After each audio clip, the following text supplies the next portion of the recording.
6월 둘째 주 알짜 뉴스입니다. 이번 주에는 모두가 기다리던 월드컵이 드디어 개막을 했고 또 우리나라의 경기도 있는데요. IT 업계에서도 이 월드컵의 열기 못지않게 뜨거운 경쟁이 있었습니다. 바로 애플의 아이폰 4와 삼성의 갤럭시 S가 출시된 건데요. 두 제품이 각각 미국과 한국에서 몇 시간 차이를 두고 발표가 됐습니다. 잠시 후에 담당 기자와 함께 자세한 소식 알아보도록 하겠습니다. 먼저 한 주간의 주요 소식입니다. 지난 5월 영상기기 판매량이 디지털 TV, 특히 3D TV의 판매량 증가와 함께 지난해 동기 대비 10% 넘게 성장한 것으로 다나와 조사 결과 나타났습니다. 월드컵과 3D 이슈가 원인으로 분석되며 캠코더와 프로젝터는 판매량이 각각 60%, 약 30%씩 증가했습니다. 월드컵과 함께 한일 간 3D TV 경쟁이 치열해질 전망입니다. 소니가 월드컵 개막 하루 전 셔터글래스 방식 3D LED TV를 일본에서 전격 발표하면서 삼성과 LG 등 국내 업체들과 경쟁을 피할 수 없게 됐습니다. 남아공 월드컵이 시작되면서 스마트폰에서도 다양한 애플리케이션들이 쏟아져 나오고 있습니다. 경기 일정은 물론이고 응원 동영상과 도구가 담겨 있고 증강현실을 이용한 게시판이 준비 중이기도 합니다.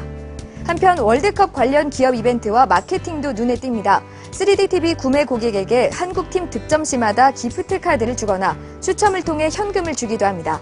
또 게임 업계에서는 우리나라 경기 때 게임을 할 경우 경험치를 절반으로 낮춰 경기 시청을 유도하기도 하고 내비게이션이나 PMP 업계도 16강 이벤트 등을 펼칩니다. 지난 1분기 세계 PC 시장이 출하량 8,000대를 넘기면서 지난해에 비해 20% 넘게 성장세를 기록했다고 미국의 한 시장 조사 업체는 밝혔습니다. 최근 주민등록 대체 본인 인증 수단으로 쓰이고 있는 아이핀이 부정 발급되는 사건이 발생했습니다. 방송통신위원회는 다음 달까지 아이핀 도용 확인 절차를 마련하고 문제가 된 선불카드로는 아이핀 발급을 받을 수 없게 한다고 밝혔습니다. 한편 2015년까지 아이핀을 의무적으로 사용하는 정책도 그대로 유지한다고 발표했습니다. 스타크래프트 승부 조작과 관련된 전현직 프로게이머 11명이 한국 e스포츠협회에서 영구 제명됐습니다. 그동안 협회에서 시상한 모든 포상도 박탈됩니다. 지난 1일 KT와 SK텔레콤이 유심 제한을 전면 해제하면서 이젠 이용자들이 가입한 통신사와 관계없이 휴대폰을 자유롭게 사용할 수 있게 됐습니다. 또한 양사는 유심 기간 제한과 기변 제한 기준일도 없앴다고 밝혔습니다. 미국의 이동통신사 버라이존에 이어 AT&T도 휴대전화를 이용한 인터넷 전화 사용을 허용한다고 발표했습니다. 통화료는 일반 통화요금의 10분의 1 수준이며 데이터 통신 요금에 포함됩니다. 한편 스카이프도 지난주 3G 통화가 되는 아이폰용 스카이프 2.0 버전을 우리나라를 비롯한 전 세계에 출시한 바 있습니다. 최근 아이패드가 꾸준한 인기를 끌고 있는 가운데 넷북 판매량이 감소하고 있는 것으로 나타났습니다. 넷북 판매량은 지난해 말까지 증가세를 유지하다 지난 4월 전년 대비 13% 감소했습니다. 다음커뮤니케이션즈가 스마트폰에서 음성으로 검색할 수 있는 모바일 음성 검색 서비스를 선보였습니다. 구글과 빙에서 모바일 음성 검색을 이미 실시하고 있지만 한국어용으로는 처음입니다.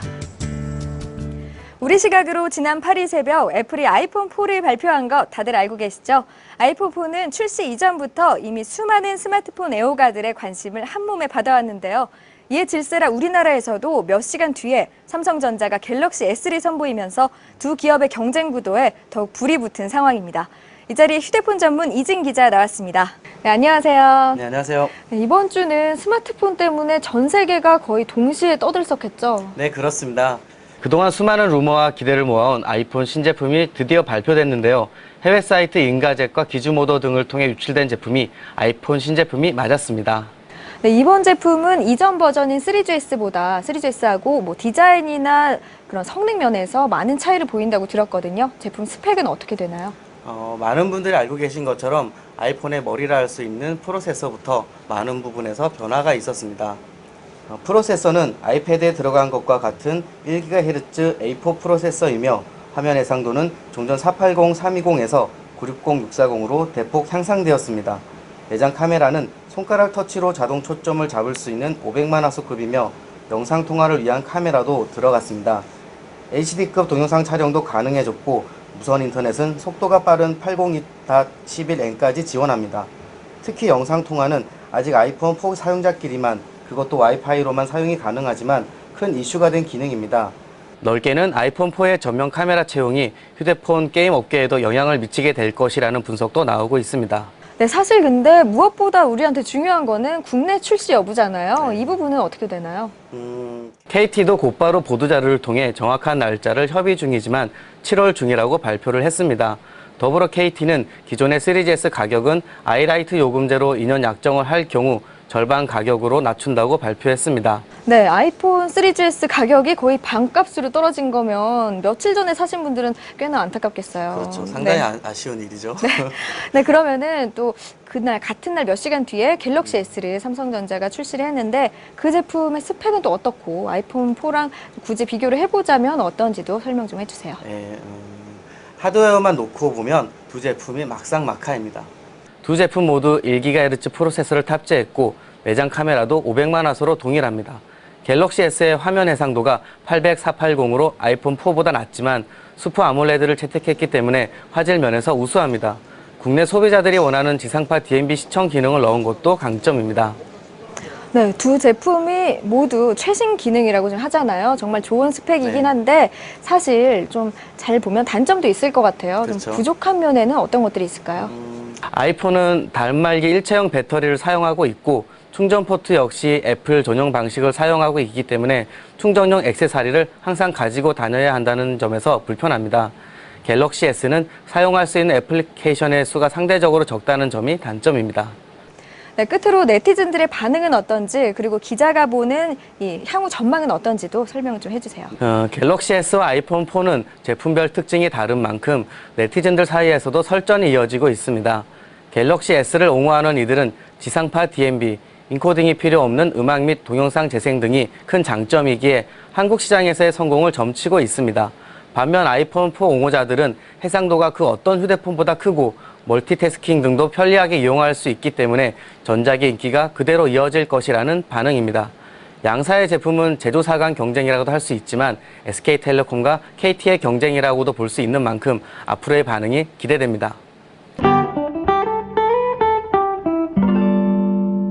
산유코리아는 방수 듀얼 카메라 작티 VPC CA100을 선보였습니다. 풀 HD 동영상 촬영을 지원하며 1400만 화소 영상 촬영이 가능합니다. 수중 3m까지의 방수 기능과 광학 12배 줌 기능을 탑재했습니다. 위메이드는 판타지 풋볼 매니저의 비공개 테스트를 시작했습니다. 이용자가 구단주가 되어 자신의 구단과 선수, 재정을 관리하는 축구 매니징 게임으로 영국 프리미어 리그 등 실제 축구 리그의 공식 데이터를 기반으로 운영됩니다.